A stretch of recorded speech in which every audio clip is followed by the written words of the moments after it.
अस्सलाम वालेकुम respected viewers, आप सब कैसे हैं। वंस अगेन अपने यूट्यूब चैनल डॉक्टर रहमान मंजूर ऑफिशियल में आपको खुशामदीद। व्यूअर्स, आज का टॉपिक ऑफ कंसर्न है, बहुत ही इम्पोर्टेंट टॉपिक है, स्पेशली ऐसे इंडिविजुअल, ऐसे पर्सन जिनको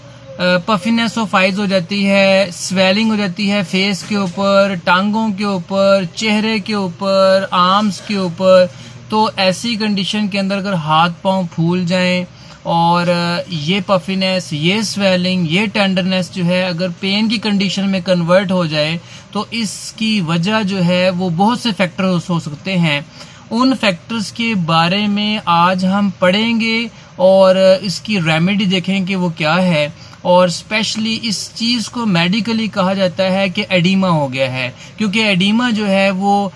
वैसे फेफड़ों में पानी भर जाना, जैसे कि किडनी फंक्शन जो है वो डिस्टर्ब है, या फिर सिरोसिस ऑफ लिवर के साथ साथ हार्ट का इशू है, जैसे दिल के जो वाल्स हैं, वेंट्रिकल्स हैं, उसकी फिलिंग जो है वो हो गई है, दिल की कॉन्ट्रैक्शन रिलैक्सेशन में प्रॉब्लम आ रही है। तो ऐसी कंडीशन जो है ना उसमें इसे एडीमा कहते हैं। लेकिन इसको स्टार्ट करने से पहले आपसे गुजारिश ये है कि जो चैनल पे न्यू है चैनल को सब्सक्राइब कर लें, वीडियो को लाइक कर लें और अपने कमेंट्स और व्यूज़ का लाजमी तौर पर आपने उसको एक्सप्रेस करना है ताकि नई नोटिफिकेशन भी आप तक आ सके। आज का जो टॉपिक है वो है एडीमा को कैसे ट्रीट किया जाता है। तो इसके लिए मेरे पास इस वक्त कंपनी है सर्ल कंपनी की प्रोडक्ट है स्पायरोमाइड। स्पायरोमाइड व्यूअर्स बेसिकली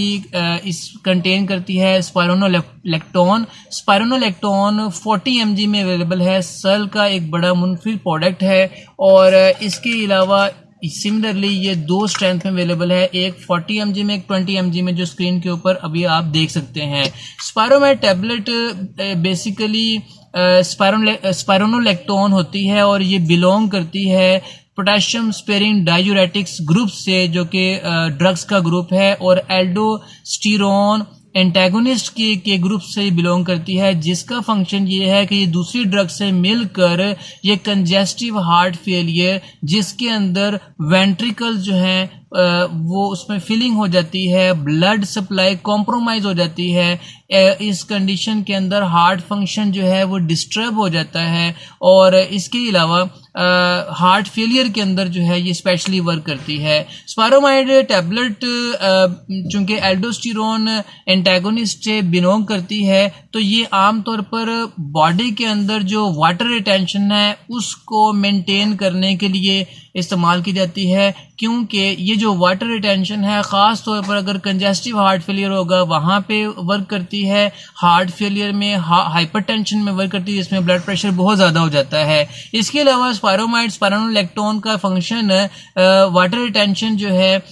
उसको मेंटेन करने के लिए है, बॉडी से जो है रिटेन करने के लिए है, उससे डिमिनिश करने के लिए है, ख़ास तौर पर किडनी डिजीज़ के अंदर, किडनी फेलियर के अंदर, ख़ास तौर पर सिरोसिस ऑफ लिवर के अंदर, जिसमें लिवर के ऊपर जो सेल्स हैं, जो टिश्यूज़ हैं वो स्केर्ड हो जाते हैं, लिवर जो सेल्स हैं वो डैमेज हो जाते हैं, इसे सिरोसिस ऑफ लिवर कहते हैं। और ख़ास तौर पर स्पायरोनोलैक्टोन स्पायरोमाइड ये काउंटर अफेक्ट जो है उसको करती है द अफेक्ट ऑफ एल्डोस्टेरोन, जो कि एड्रिनल कॉर्टेक्स से, जो एड्रिनल ग्लैंड का एक जो है वो पार्ट है, एड्रिनल कॉर्टेक्स से हार्मोन निकलता है एल्डोस्टेरोन, ये उसको कंट्रोल करती है और जो कि बॉडी में सोडियम और पोटेशियम के लेवल को मेंटेन करता है। और इसके अलावा ये टेस्टोस्टेरोन लेवल को कम करती है, जिसकी वजह से जो है ये मेंटेनेंस रहती है बॉडी के अंदर। अगर हम इसके मैकेनिज्म की बात करें तो स्पायरोमाइड एक स्टीरॉयड है जो कि एल्डोस्टेरोन और टेस्टोस्टेरोन को बनने नहीं देती, इसलिए इसको एल्डोस्टेरोन एंटागोनिस्ट भी कहा जाता है। और यही वजह है कि ये जो है अगर नहीं बनेगा तो उसकी वजह से जो है बॉडी में जो वाटर रिटेंशन है वो डिमिनिश हो जाएगी, जिसकी वजह से किडनी और लिवर और जो हार्ट है वो सेफ हो जाएंगे। और यही वजह है कि टेस्टोस्टेरोन लेवल जब कम बनता है तो उसकी वजह से जो हेयर ग्रोथ है वो रीग्रोथ हो जाती है और testosterone level similarly estrogen level के ऊपर भी इफेक्ट करती है। और अब अगर हम बात करते हैं कि मैकेनिज्म,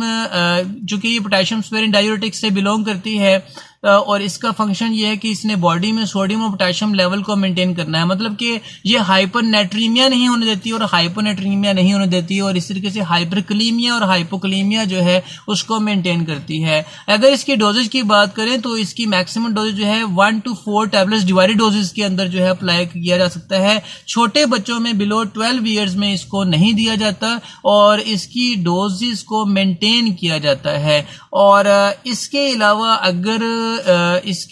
हम ड्रग इंट्रैक्शंस की बात करते हैं तो ऐसे पर्सन जो कि साइक्लोस्पोरिन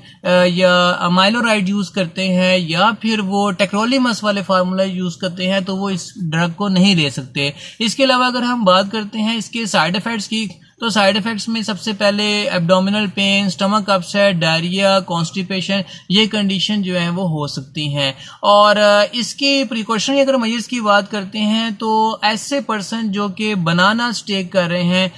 पोटेशियम जो है वो डाइट ले रहे हैं, पपाया ले रहे हैं, मैंगो ले रहे हैं, ऑरेंज ले रहे हैं, ऑरेंज जूस ले रहे हैं, तो उनको ये कॉन्ट्रा इंडिकेटेड है, वो इसको इस्तेमाल नहीं कर सकते। और इसके अलावा अगर हम बात करें इसकी स्टोरेज की, तो इसको स्टोर किया जाता है कूल और ड्राई प्लेस के ऊपर। तो एक ऐसा प्रोडक्ट जो कि टांगों, बाजू, फेस और आइज, पफिनेस ऑफ आइज के अंदर, और खासकर इसके जो फैक्टर्स हैं जिनकी वजह से सिम्टम्स ये आ रहे हैं उनको मेंटेन करता है, वो है स्पायरोमाइड, जो कि सल कंपनी बना रही है 20 और 40 mg में। उम्मीद करते हैं व्यूअर्स आज का जो टॉपिक ऑफ कंसर्न है आपको इसकी इंफॉर्मेशन मिल गई है, बेनिफिशियल इंफॉर्मेशन मिली है, ये आपको पसंद आई होगी। अपना और पूरी फैमिली का ख्याल रखिएगा। पाकिस्तान पाइंदाबाद।